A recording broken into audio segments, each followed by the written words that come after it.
유튜브 노음성 한국사에서 수험생활에 대한 많은 이야기부터 한국사에 대한 재밌는 이야기까지 더 많은 것들을 확인하실 수 있습니다. 구독, 좋아요, 알람 설정 부탁드립니다. 자, 밑에 내려옵니다. 세종입니다. 자, 집현전 정비. 자, 집현전의 욕선. 집현전에다 밑줄. 여러분, 세종의 처음과 끝을 함께하는, 그래서 세종의 업적의 가장 핵심적인 역할을 하는 게 집현전. 그리고 세종 정책의 가장 핵심적인 브레인 집단도 집현전입니다. 됐죠? 그러니까 세종을 사실 집현전 빼고는 설명할 수 없죠. 자, 밑에 나와서 사가 독서. 자, 그다음에 특히 집현전의 학자들을 중심으로 해서 재충전의 시가 이제 시기를 주는 거야. 이걸 사가 독서라고 합니다. 이 사가 독서는 뭐냐면 유급 휴가 제도야. 여러분, 이거 한국 사회에서도 지금 이제 반영하는 기업들이 있고요. 그다음에 앞으로 공직 사회에도 이거 무조건 들어옵니다. 그리고 이게 조금 더 제가 지난번에 고려시대 한번 말씀드렸지만 조금 더 심하게 들어올 수도 있어. 그렇죠? 그런데 그러니까 이런 거지. 한국 기업 중에도 있습니다. 이거 유럽들 기업에, 유럽에는 이런 기업들 많아. 그러니까 어떻게 하는 거냐면 내가 10년 근속을 하잖아? 그러면 1년 정도 유급 휴가를 주는 거야. 그러니까 여기서 이제 중요한 게 유급 휴가야. 무급 휴가면 그게 한 글자 차이가 아니야. 무급 휴가면 그 잘린 거야. 됐죠? 잘리기 바로 전 단계인 거야. 됐죠? 유급 휴가. 그러니까 월급은 100% 다 나오는데 근데 출근 안 해도 돼요. 그러면서 재충전의 시간을 주는 거지. 이게 사가 독서 혜택이야. 여기까지 됐죠? 오케이. 실제로 이거 뭐 한국 사회, 뭐 공직 사회에서도 이런 얘기들이 나오고 있어요. 됐죠? 근데 이 사가 독서를 막상 했더니 무슨 일이 벌어지냐면 오히려 이게 의도는 좋은데 저는 보세요. 그러니까 만약에 당신이 그 공무원 된 다음에 10년 근속을 했어. 그 다음에 사가 독서의 혜택을 1년을 받았어. 예를 들어. 그럼 어떡할 거야?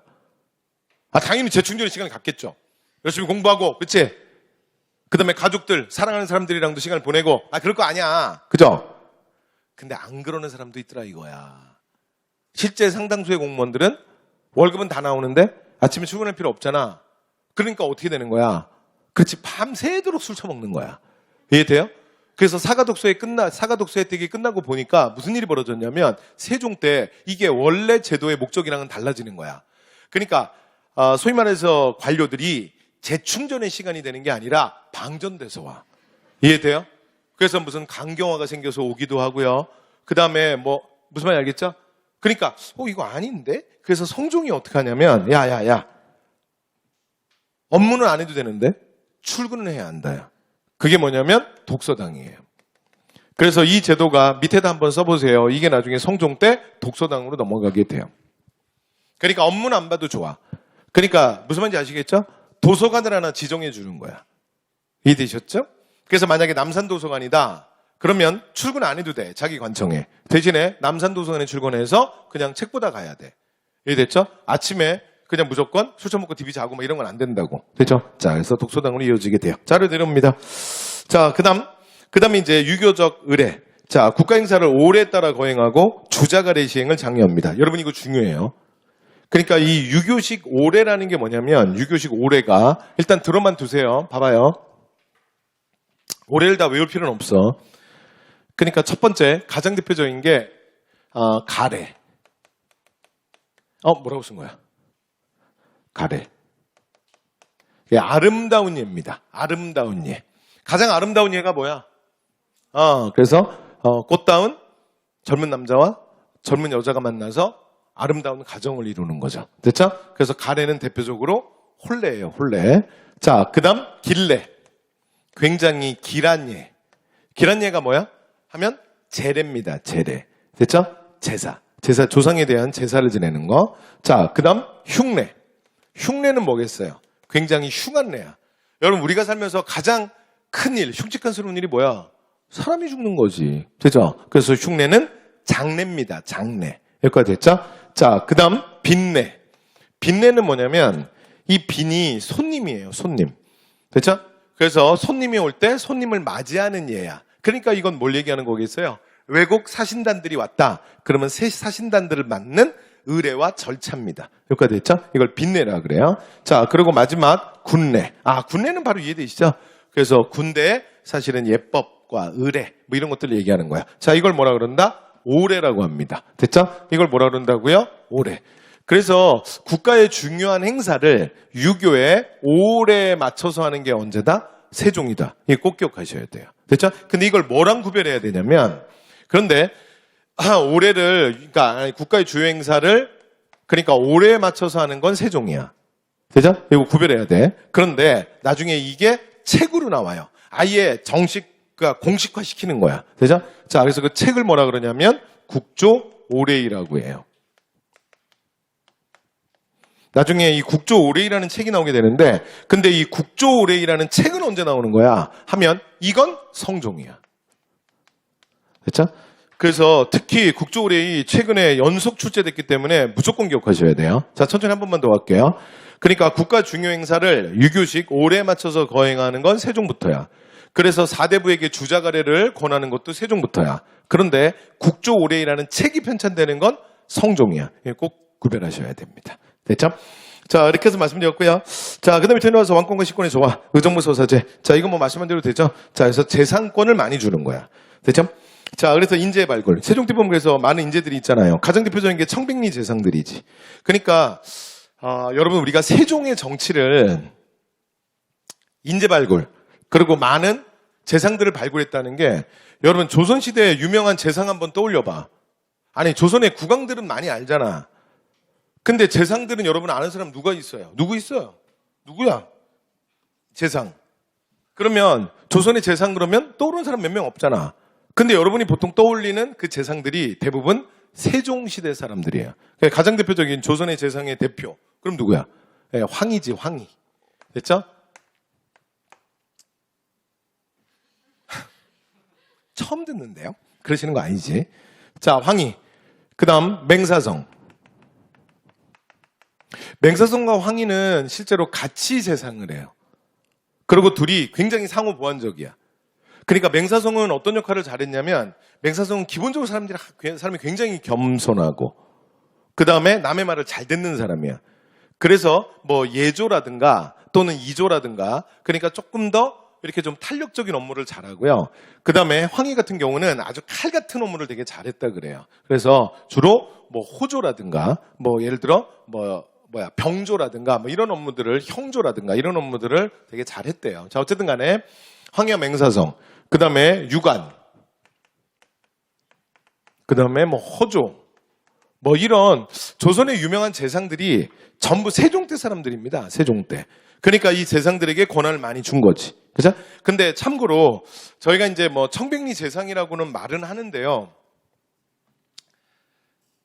사실 황희는 그렇게 청백리는 아니에요. 그러니까 진짜 청백리인지 아닌지 모르겠지만 어쨌건 스캔들은 좀 있는 사람이야. 그죠? 그리고 태종이 죽기 전에 세종을 먼저 왕을 세우거든요. 그리고 이제 상왕으로 물러났다가 세종이 정치를 하는 걸 조금 보다가 이제 태종이 죽어요. 그래서 앞에서 말씀드렸던 사위가 아니라 선위의 대표적인 예가 태종이 세종을 왕을 세웠던 거야. 됐죠? 그런데 태종이 세종을 왕을 세운 다음에 황희를 소개할 때 황희를 세종한테 뭐라고 설명을 하냐면, 네가 뭔가 새로운 걸 하나 하고 싶은데 그 일이 복잡해. 그래서 만약에 관료들이 네 의도를 잘 이해를 못하면 황희를 불러다 시키라 그랬어요. 태종이. 워낙 비상한 자라 뭐라고 말해도 다 알아들을 거라는 거예요. 그런데 그러면서 이제 덧붙인 말이 뭐냐면, 그런데 무력이 큰 자니 재정 관련된 업무는 시키면 안 된다는 거야. 됐죠? 기본적으로 이 물질에 대한 욕심이 많은 사람이기 때문에 시키지 마라. 그렇게 소개를 따로 했다 그래요. 되죠? 네, 그래서 하여튼 뭐 청백리는 아닌데, 근데 여기다가 근데 교재 보통 이게 교과서 이렇게 써 있거든. 근데 제가 교재에다 이렇게 쓸 수는 없잖아. 여기다가 청백리 제외 이렇게 쓸 수는 없잖아요. 근데 황희 후손들한테 고소당할지도 몰라요. 됐죠? 그래서 이제 그런 스캔들이 있다는 얘기야. 근데 맹사성은 정말 청백리가 맞죠. 맹사성은 뭘로 유명하냐면 고향 내려갈 때 소 타고 내려간 거. 여기다 대고 이 사람 소를 좋아했구나 이렇게 엉뚱한 얘기하면 안 돼. 그러니까 오늘날로 말하면 이렇게 스쿠터 타고 내려간 거야. 그래서 내가 국무총리인데 올 추석에 고향 내려갈 때 스쿠터 타고 간 거지. 됐죠? 그러니까 뭐 그런 의미로 이해하시면 될 것 같고, 그 다음에 유가는 남산 밑에 살았는데 이 사람은 비가 오면 집을 빨리 가야 돼요. 왜냐하면 집에 재상인데 요즘에 그 주택 그래서 뭐 강남 아파트 뭐 해서 뭐 말들이 많은데 근데 집에 물이세요. 빨리 가서 그 그릇 받쳐놔야 돼. 명색이 국무총리인데. 됐죠? 그 다음에 허조는 세종이랑 엄청 싸웠던 걸로 유명해요. 그래서 물론 이제 황희도 많이 말리는데 세종이 되게 몽상가적 성격이 있어. 그래서 뭔가를 자꾸 새로운 걸 생각하고 뭘 한번 시도해보면 안 되겠냐? 그러면 이제 아주 냉정하게 좀 제발 가만히 계셔라. 그러면서 아주 칼같이 세종을 맨날 깠던 사람이 허조예요. 근데 허조에 대한 기록을 보면 저 사람이 아주 몸도 아주 깡말랐대요. 그러니까 살점이 하나 없고 깡마르고 그리고 굉장히 날카로운 사람이에요. 됐죠?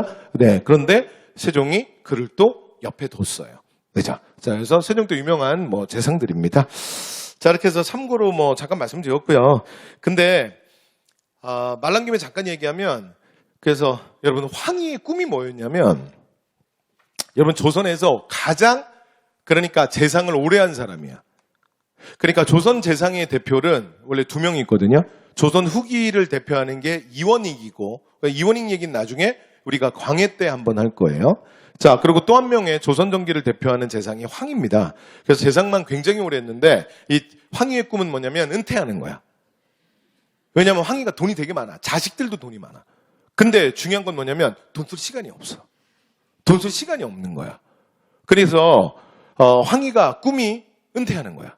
그런데 세종이 어떻게 했냐면 황희를 은퇴를 안 시켜. 그래서 정년퇴직 나이가 됐는데도 일을 계속 시키는 거야. 그래서 나중에 여러분 이게 유명한 얘기야. 황희가 나중에 어떻게 하냐면 편전에서 회의 중에 자폭을 해요. 그러니까 자기가 비리가 있었던 그 예를 들어 스캔들 사건 있잖아요. 자기가 돈 받은 거 뒤로 따로 만났던 거. 그래서 그 사건을 자기가 폭로해요. 됐죠? 잘려야 된다는 거야. 그래서 세종이 어떻게 하냐면 바로 삭탈관직 시켜. 됐죠? 왜냐하면 이 고위관료가 이런 사건이 연루됐어야 되겠어? 바로 잘라요. 그런 다음에 3일 있다가 다시 황희를 불러. 그런 다음에 어떻게 하냐면 충분히 반성했느냐. 그러면서 원래 귀향을 가야 되는데 앞으로 더 열심히 업무에 매진하도록 해라. 그래서 황희한테 업무를 더 많이 시켰다 그래요. 됐죠? 그런데 황희가 되게 불쌍한 게 근데 마지막에 황희가 결국은 꿈을 이뤄요. 은퇴를 합니다. 근데 은퇴를 했는데 문제는 3달인가 있다 죽어요. 됐죠? 그래서 은퇴하고 얼마 있다 죽습니다. 됐죠? 진짜 평생을 세종을 만나서 일만 한 거야. 됐죠? 그래서 황이에요, 황이. 자, 이렇게 해서 뭐 잠깐 말씀드렸고요. 그래서 세종이 보통이 아니에요. 자, 그 다음에 또 유해잡직. 여러분 유해잡직이라는 게 뭐냐면 상인이나 노비도 공무원이 될 수 있는 거야. 근데 제가 이리저리 다 해봤는데 그냥 이게 제일 편해. 그냥 이 사람 한 명 기억하는 게 훨씬 나아. 장영실. 조선 세종 시기를 대표하는 과학자. 그런데 우리가 장영실을 얘기할 때 장영실 앞에 항상 붙는 말이 하나 있잖아요. 장영실 앞에 붙는 말 하나 있잖아. 여기 뭐라 그래? 그렇지. 천인과학자지. 이게 수식어처럼 붙어 다니잖아. 다시. 장영실은 뭐라고요? 천인과학자라고. 이거 노비 출신이잖아. 됐죠? 근데 장영실이 공무원이 됐잖아요. 그죠? 그래서 이걸 뭐라 그런다고요? 유해잡직이라고 그래요. 한 번만 더 할게요. 내 말 잘 들어요. 항상 한국사는 이렇게 하는 거야. 특히 제도사는 더 심해. 유외 잡, 직, 이 4글자 백날 외워봐야 소용없다고.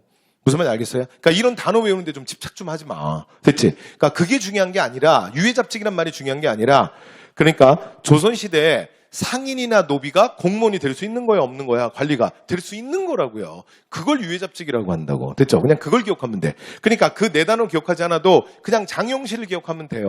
됐죠? 그래서 장영실 모르는 사람이 어딨어? 장영실 몰라? 우리 어릴 때 꿈이 다 장영실이었잖아. 아니야?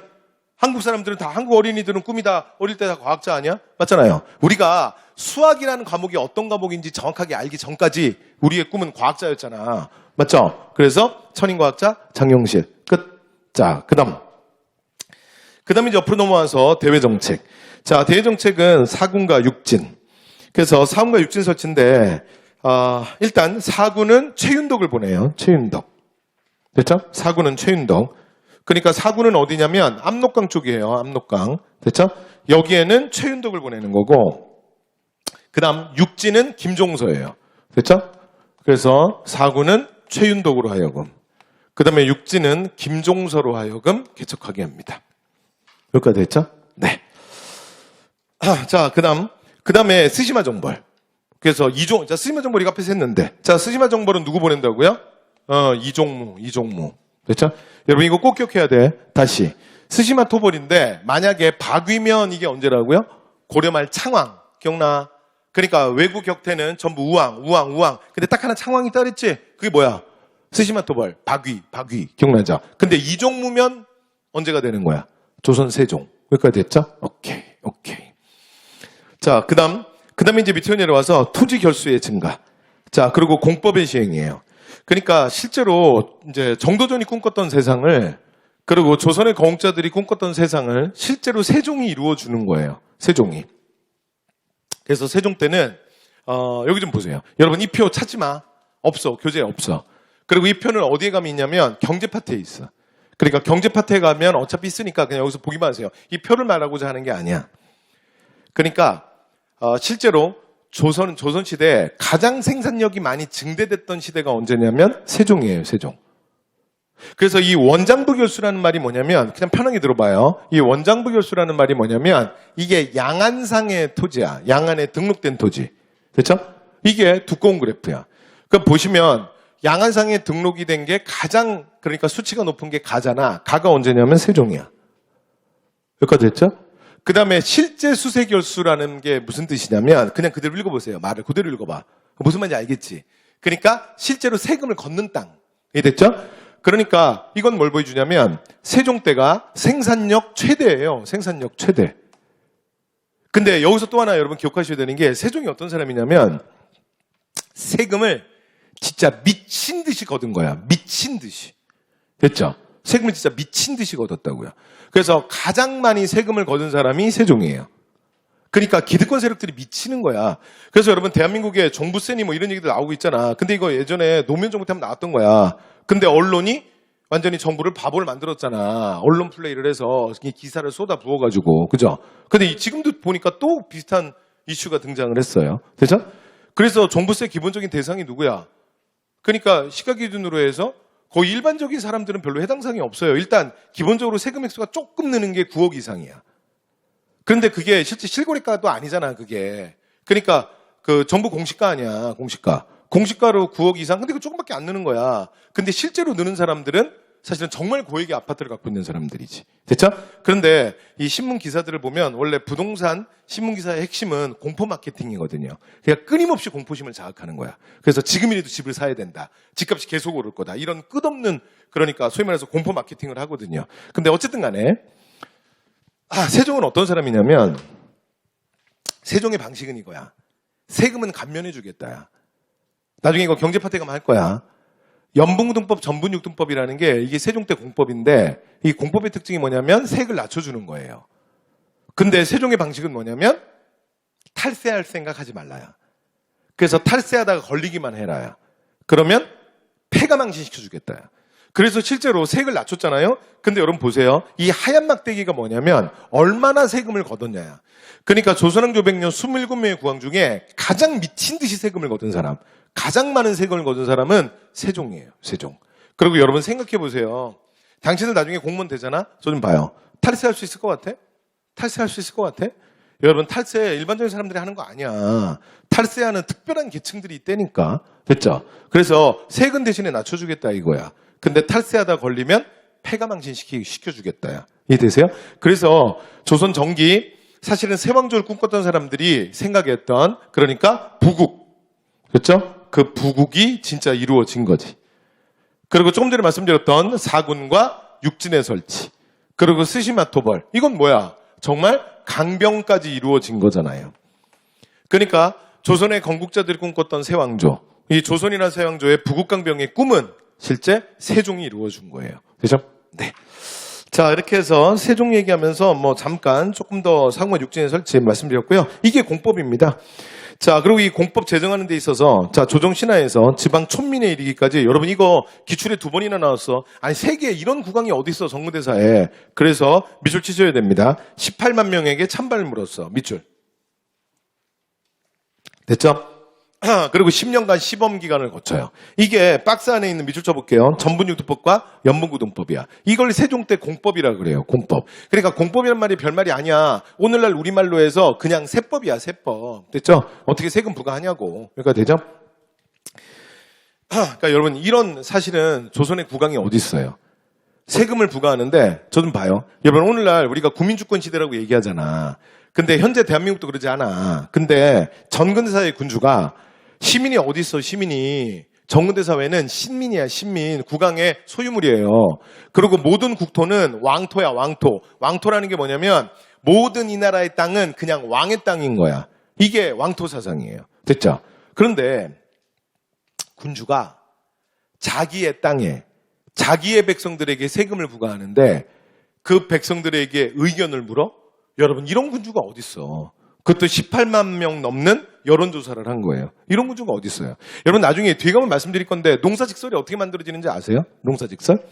그러니까 이 땅에서 30년 이상 농사를 지은 노농들의 경험담이 체간으로 들어오는 거야. 그래서 각 지방의 수령들로 하여금 그걸 받아 적게 해요. 그리고 수령들이 올리는 걸 각 도에서 관찰사가 다 집계를 하는 거야. 그리고 관찰사가 그걸 정리정돈을 해서 중앙에 올려. 그러면 중앙에서 집현전이 최종 마무리를 한 거예요. 그래서 농사직설이라고 하는 책은 우리가 뭐라 그러냐면 집현전 역금 이런 표현을 쓰죠. 그런데 조선 세종 때 3대 과학자 중에 한 명이 누구냐면 정초예요. 정초. 그래서 그 당시에 정초가 집현전 그러니까 농사직설 편찬 책임자입니다. 됐죠? 그래서 조선 세종기를 대표하는 이 사람을 3대 과학자라 그러거든요. 장용실과 함께 3대 과학자야. 그래서 정초가 농사직설 편찬 책임자야. 근데 사실은요, 이건 정초가 쓴 게 아닙니다. 그러니까 각 지역에 30년 이상 농사를 지은 농민들의 경험담이 그대로 들어오는 거야. 그럼 이 얘기 나온 김에 한 번만 더 해볼게요. 여러분, 논농사를 누가 제일 잘하는지 아세요? 조선 팔도에서 논농사를 누가 제일 잘하는지 알아? 농사직설에 논농사가 어디 농법이 들어갔냐면 경상도 농법이 들어가는 거야.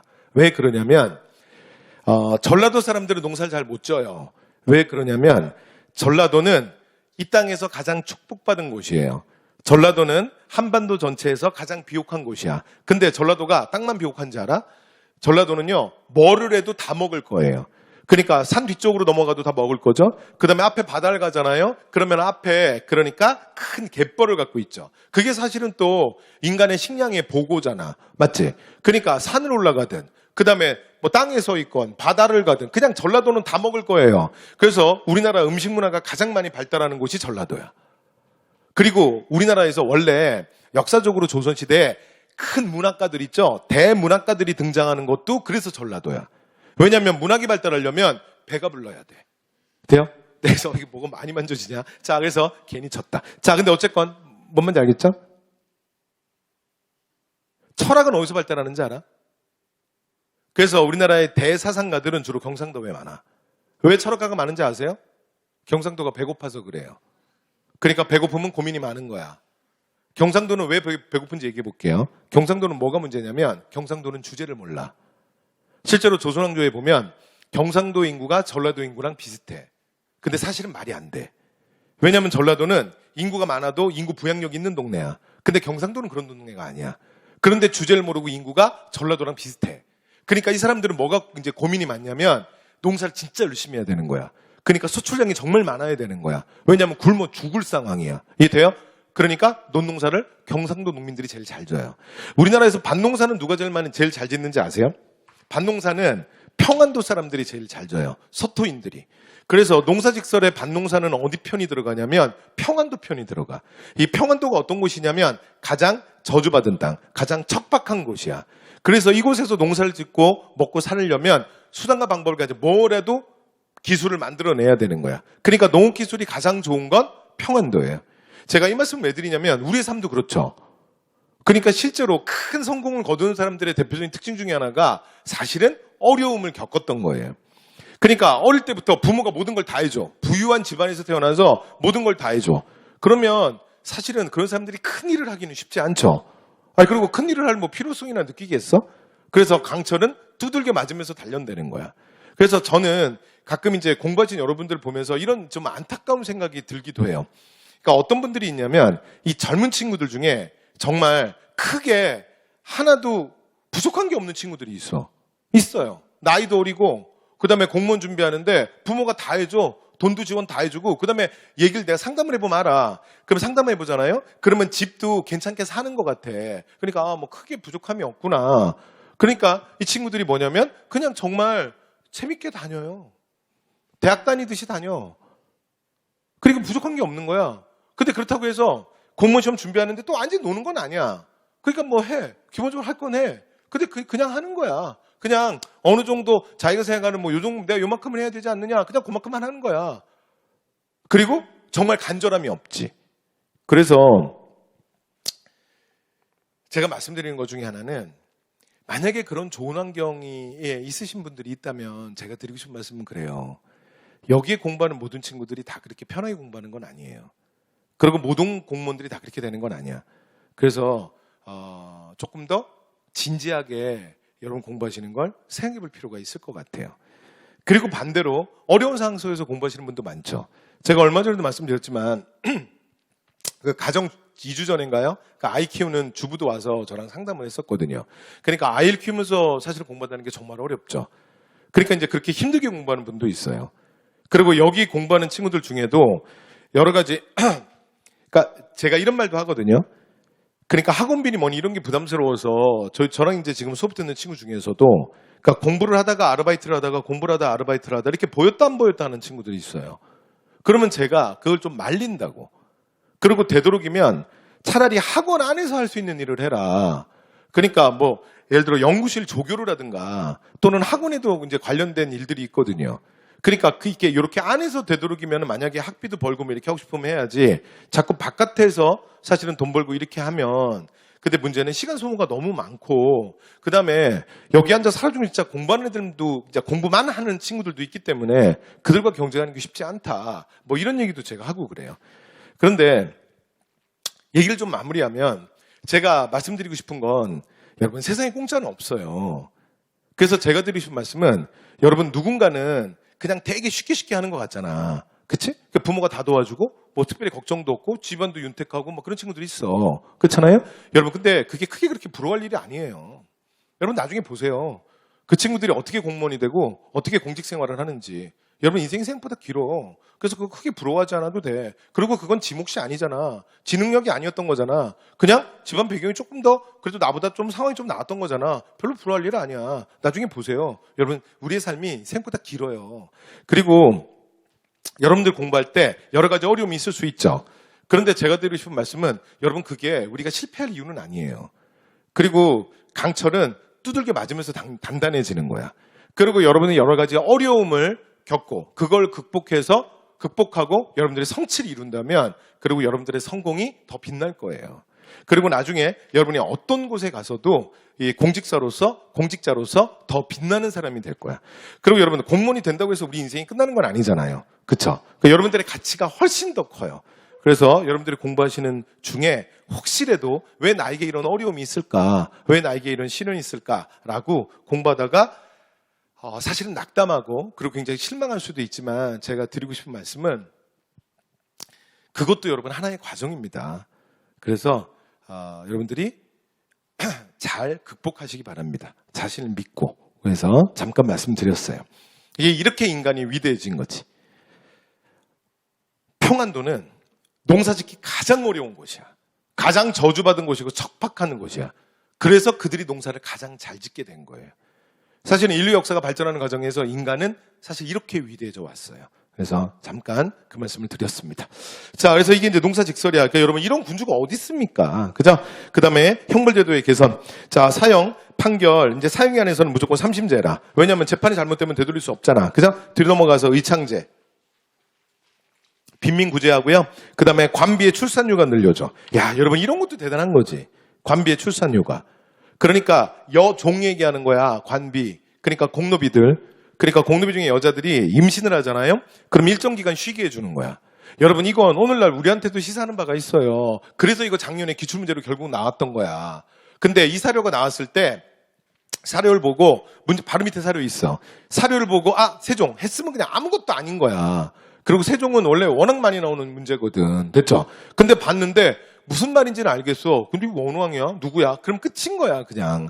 그러니까 제가 여러 가지 이리저리 말씀을 드리는데 여러분 제가 늘 말씀드렸던 게 자꾸 외우겠다고 생각하지 말고 그냥 들어만 두면 된다니까, 들어만. 원래 한국사는 그런 거예요. 됐죠?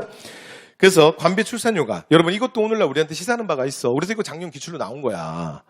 여러분 한국 사회에 그러니까 요즘에 그래도 조금씩 많이 전 좋아지고 있다고 봐요. 그래서 한국 사회의 가장 빨간 불 중에 하나가 뭐냐면 이런 얘기를 하죠. 한국의 인구가 급격히 줄고 있어요. 혹자들은 무슨 얘기까지 하냐면 젊은 여자들이 출산 파업에 들어갔다는 얘기까지 해요.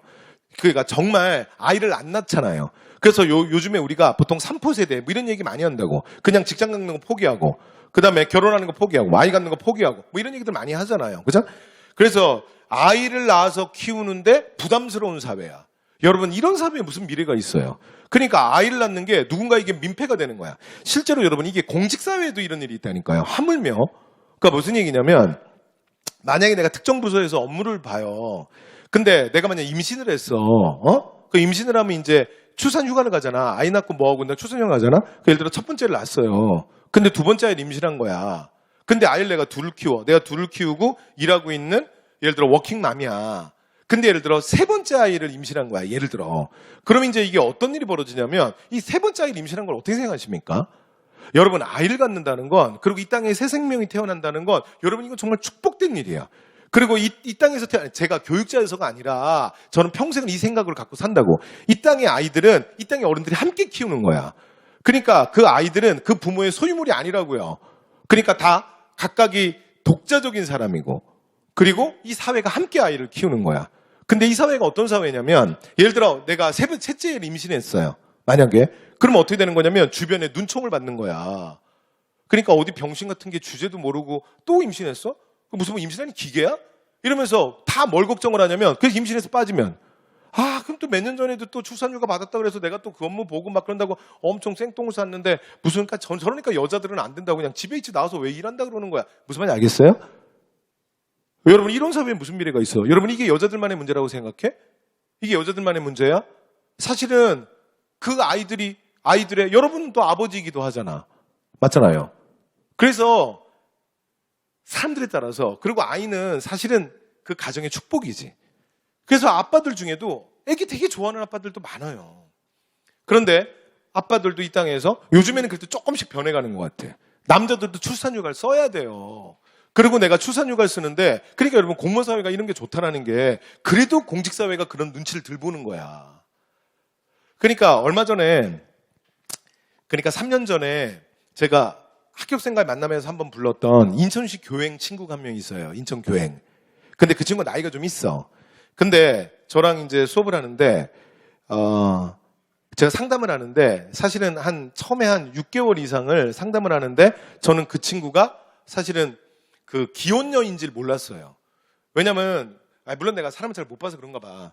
그래서 내가 상담할 때 뭐 나 몇 살인 것 같아요. 나 그런 얘기 잘 안 해. 왜냐면 내가 좀 나이가 원래 좀 나이 있으면 사람들 나이가 보이잖아. 난 나이가 안 보이는 것 같아. 머리가 나쁜 것 같아. 그래서 이렇게 내가 이렇게 만나서 얘기하다 나이 얘기하면 대부분 다 사과하게 돼. 그래서 그리고 또 이렇게 둘이 가끔 이제 뭐 여학생 둘이 가서 이렇게 와서 얘기하는 경우 있거든. 그럼 말할 때 누가 이렇게 언니 그러잖아. 그럼 그냥 맑게 알아들으면 되잖아. 언니니까 언니라 그러겠지. 또 여자들은 오히려 남자들보다 이 나이 이거 있잖아요. 서열. 이게 여자 칼이야 진짜. 그래서 언니 이 문화가 여자들은 칼이에요 진짜. 그런데 그럼 언니 그러면 이제 언니라고 하면 나 알아들으면 되지. 근데 제가요 또 거기서 또 입방정을 떨어요. 상담을 하다가 뭐라 그러냐면 언니였어? 그럼 이제 여기 얼굴이 확 바뀌는 거야. 그럼 뭐 제가 언니인 줄 알았어요? 막 그러는 거야. 그럼 난 신발 모를 수도 있지 솔직히. 근데 어쨌건 제가 나이를 잘 모르는 것 같아. 근데 그 친구가 근데 워낙 어려 보였어. 그래서 나는 뭐 끼케야 한 26, 7? 그냥 그 정도라고 생각했거든. 근데 나중에 얘기하는데 그러는 거야. 저 생각보다 나이 많아요. 그러더라고. 그래서 많이 많아봤자지 뭐. 그래서 8, 9 그랬는데 33이래.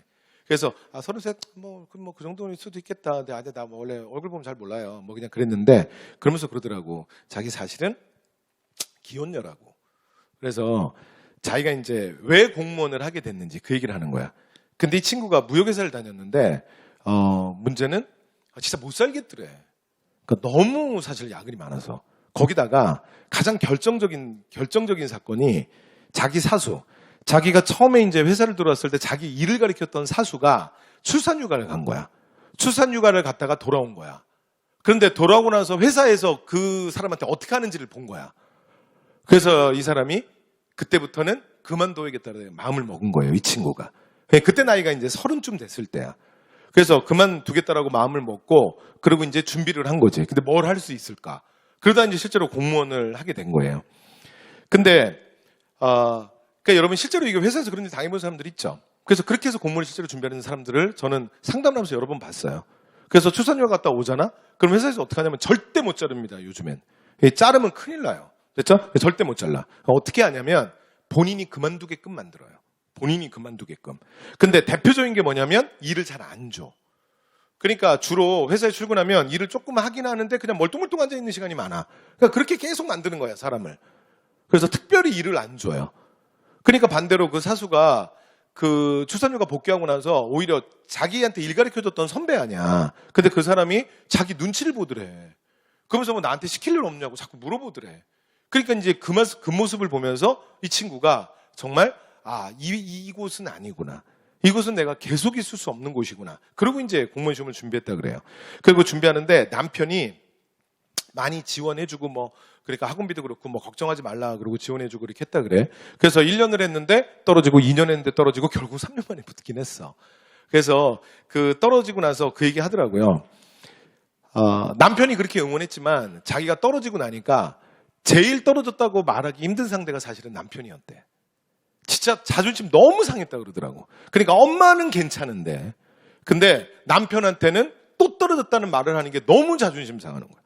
근데 저는 남편뿐만이 아니라 근데 여러분 이게 커플들이 그런 얘기 많이 해. 떨어지잖아. 그럼 자기 남자친구한테 여자친구한테 떨어졌다 말하는 게 너무 진짜 쪽팔리다는 거야. 너무 싫다는 거지. 근데 제가 참고로 말씀드릴게요. 결혼해도 똑같아. 됐죠? 그게 지금 교제 중이어서 그런 거 아니야. 결혼해도 똑같아. 됐죠? 그래서 그 친구가 교행직 공무원이에요. 인천교행인데 근데 교행을 선택했던 이유가 자기는 그러니까 이 친구가 아이를 갖고 싶어해요. 근데 회사 분위기 때문에 나이가 30이 될 때까지 아이를 못 가졌던 거야. 눈치 보면서. 그래서 아이를 갖고 자기는 아이를 좀 많이 갖고 싶다 그러더라고. 그래서 셋 이상을 남편이랑 생각하고 있대. 그러니까 그렇게 할 수 있는 일이 정말 공무원밖에 없는 거야. 그래서 자기는 공무원을 준비하고 그 다음에 시간이 가장 많은 여러분 공무원에 여러 가지 직렬이 있는데 그중에 교행직이 사실 시간이 가장 많은 직렬 중에 하나예요. 그래서 제가 여학생들 중에 교행 준비하는 친구들 많잖아. 그래서 교행 이렇게 합격하잖아. 여기 교행 준비하는 친구 있지? 교행 합격하면 제가 그 얘기해요. 남자친구 있냐고. 그러면 이제 있어요. 그럼 뭐라 그러냐면 하나 더 사귀라 그래. 왜냐면 진짜 교행들은 4시 반에 집에 4시 반에 끝나거든 일. 그러면 남자친구 한 명이 웬만하면 감당을 못 해요. 그러니까 제가 볼 때는 남친이랑 싸우지 말고 차라리 그냥 동시에 2명 또는 3명 사귀는 것도 괜찮아요. 왜냐면 괜히 괴롭히지 말고, 됐죠? 어차피 시간을 감당을 못 한다니까. 교행직 공무원을 어떤 남자가 감당을 해. 그렇잖아요? 같이 공무원이 아닌 한. 그지? 자, 그래서 잠깐 말씀드렸어요. 자, 그래서 무슨 얘기가 이렇게 됐어? 관비의 출산휴가. 됐죠? 네. 그래서 세종이 진짜 이런 생각까지 한 거야. 자, 그래서 밑에 이제 빠르게 사료 한번, 이거 바로 기출사료입니다. 빠르게 한번 볼게요. 자, 관비의 노비는 아을 낳은 지 7일 후에 입역을, 그러니까 대단하지. 아무리 노비지만 애를 놓고 여러분 상상이 돼? 7일 만에 업무에 바로 복귀하는 거야. 7일 만에. 7일 만에. 코로나도 2주다. 코로나도 2주야. 그죠? 자, 그 다음에 어린아이들에게 해로울 것이 걱정이 됐어. 그래서 100일간 휴가를 더 주게 하는 거야. 됐죠? 자, 그리고 나서 미처 집에 도착해서 잘 낳는 경우가 있다면 3기에 임해서 1개월간은 더 면제해주고. 됐죠?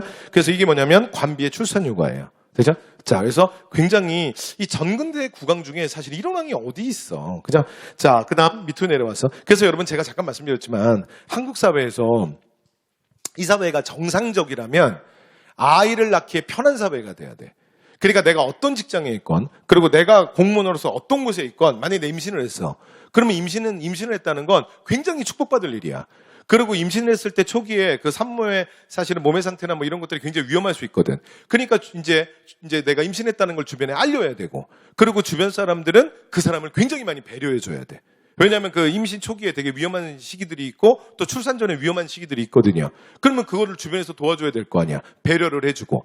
우리가 이런 사회가 돼야지 임신을 했는데 걱정을 하고 임신을 숨겨야 되고, 만약에 이런 사회가 된다면 여러분 이런 사회에 무슨 미래가 있어요. 그렇죠? 한국 사회는 빨간불이 들어오기 시작한 거야. 됐죠? 이런 것들이 바뀌어야지. 그래서 무슨 우리가 일하는 기계야? 그렇잖아요? 네. 그래서 잠깐 말씀드렸습니다. 자, 밑에 내려와서 민족문화의 성장이에요. 자, 훈민정음. 자, 훈민정음은, 여러분 이게 설명이 필요해요. 세계 최고의 글자잖아. 아니야? 아니야? 요즘 봐봐요. 아니, 이거 세계 최고의 글자 아니야. 여러분 조합의 방식이 너무나 과학적이죠. 그리고 문자는 그러니까 발성기간의 형상을 본다는 거야. 그 다음에 또 하나 조합의 방식이 너무나 과학적이에요. 이 반응은 뭐야? 인정 안 하는 거야? 여러분, 세계 최고의 글자잖아, 진짜. 아무리 머리가 나빠도요, 한 몇 달 배우면 금방 글의 조합을 맞출 수 있어요.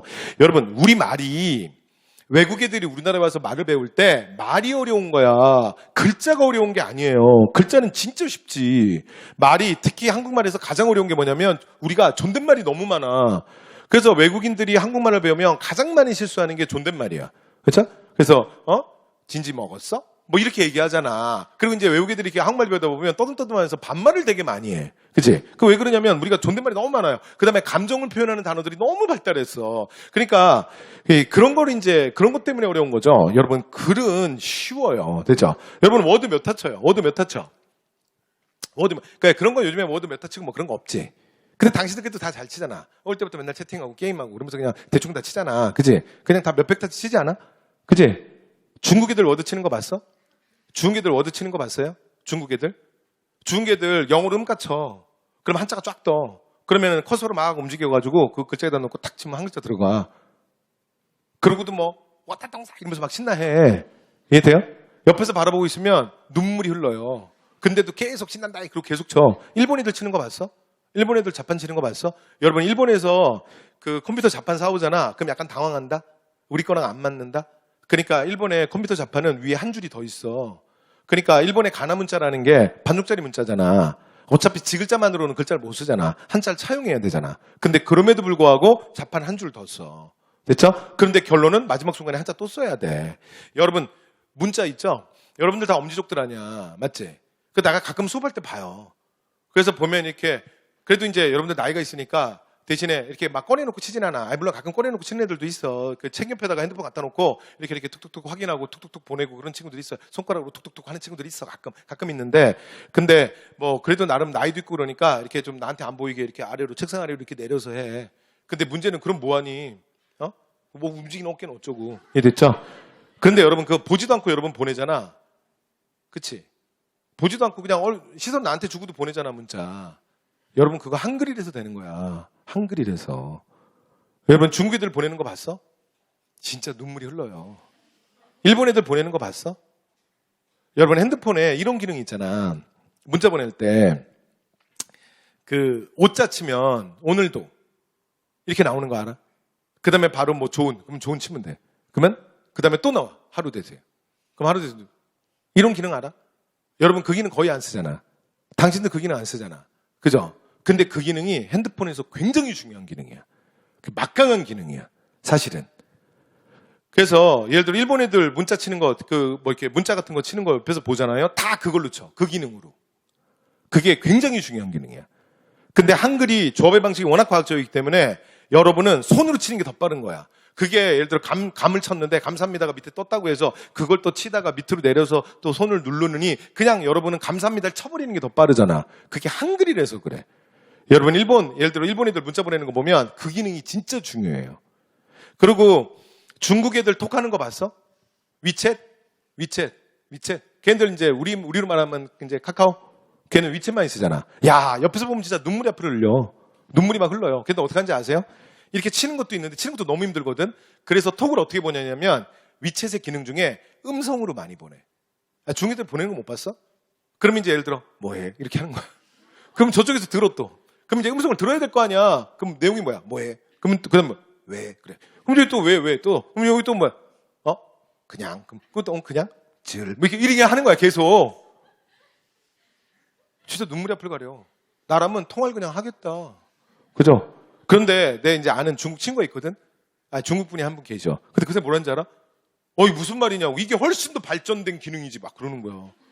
그래서 뭐가 발전됐어? 그랬더니 아니 이건 문자로 막 이렇게 치는 게 아니라 우리는 다 음성으로 다 왔다 갔다 한다는 거야. 그래요? 네, 그랬어. 됐죠? 그러니까 얘네들 이게 문자가 얼마나 불편하면 그러겠냐고. 얼마나 불편하면. 그리고 그럴 바에야 그냥 통화를 하지 그냥. 맞죠?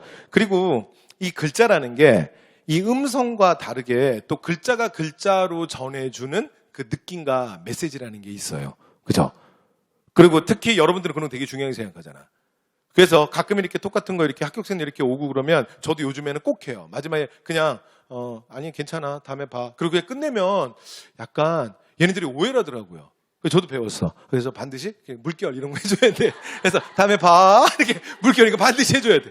그냥 하면, 약간, 화났나 보다. 이렇게 생각하는 것 같아. 그래서, 나도 빨리 이 문화에 적응해야 된다. 그래서 그건 꼭 해. 그 다음에 또 이거 있지, 이거, 웃는 거 이런 것도 꼭 해야 돼. 그죠? 왜냐면 그거 안 하면, 그러니까 그게 너무 돼서 어떨 때는, 약간 좀 그래요. 됐죠? 네. 그랬다. 후민정음이었다. 자, 그 다음에 역법입니다. 자, 역법. 우리나라 최초의 한양을 중심으로 한 우리의 달력이야. 이 칠정산입니다. 이거 무조건 외우셔야 돼요. 완전 중요해. 1회부터 외우는 거야. 여러분, 지난번에 우리 충선왕 기억나? 충선왕 때 뭐 했어? 원나라의 수시령. 자, 그 다음에 두 번째입니다. 세종 때 뭐라고요? 칠정산. 이 자리에서 외우는 거야. 되죠? 자, 아래로 내려올게요. 인쇄술. 자, 식사판 조립하고요. 자, 그 다음에 갑인자. 금속활자 갑인자 만드는데 뒤에 가면 또 할게요. 자, 과학기술, 천인과학자. 자, 장용실, 중용해서 수국이, 작용, 암불기 보시면 될 것 같고요. 음악은 악을 체계화해요. 됐죠? 그리고 소리의 장단, 높이를 표현할 수 있는 정감보를 만듭니다. 그러니까 나중에 뒤에 가면 얘기할 건데 여러분 우리가 이렇게 얘기해요. 조선의 음악은 세종에서 시작돼서 효명세자에서 완성된다. 이런 말을 합니다. 그래서 여러분 세종은 음악적 조예가 굉장히 깊었던 사람이에요. 그러니까 정조가 미술적 조예가 깊었다면 그래서 여러분 정조 시기에 조선 최고의 천재 화가가 바로 그 시대를 살아요. 여러분 이게 우연이 아니라고. 그렇죠? 그러니까 정조가 미술적 조예가 깊었다면 그 다음에 세종은 음악적 조예가 되게 깊은 사람이야. 그렇죠? 그래서 본인이 노래도 작곡해서 그러니까 노래도 본인이 작곡해. 되죠? 네, 그래서 나중에 문화파트에 가면 또 나올 거예요. 그 다음에 사고의 정비, 실록을 사고로 정비하고요. 그 다음에 편찬사업 여러분 책 엄청 많지. 상강의식도, 효행론, 뭐 엄청 많지. 그치?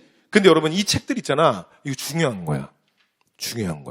근데 지금 외우지 말고. 어차피 안 외워져. 이렇게 외우면 안 외워져. 그 나중에 문화파트에 가면 각각의 분야에서 다 나와요. 근데 요즘에 저서를 물어볼 때 그러니까 저서 편찬 순서 이렇게 물어보는 경우가 많거든요. 그래서 나중에 세종식이라는 거는 알아는 두셔야 돼. 되죠? 네, 그래서 일단 보시기만 하면 될 것 같습니다. 자, 이렇게 해서 세종 때 얘기 말씀 다 드렸습니다. 세종 때 얘기 말씀 다 드렸고요.